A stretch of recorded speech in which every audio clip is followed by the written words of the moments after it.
История государства российского – это книга, которая пишется ежедневно событиями нашей жизни, нашими делами.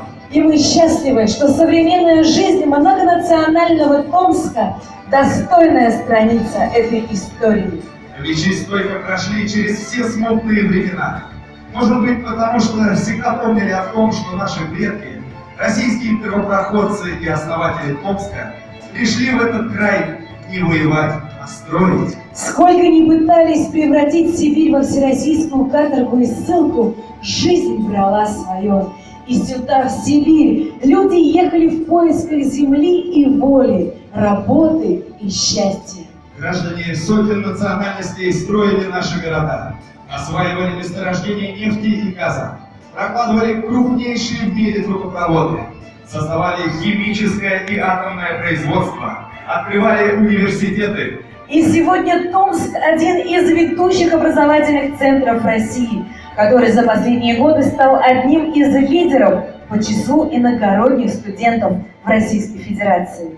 Дорогие друзья, вас поздравляет ансамбль горского танца «Таймок», руководитель Руслан Ахмадов, национально-культурная автономия чеченцев в Томской области.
Дорогие друзья, для нас поет Ануш Михаэлян, Союз армян Томской области.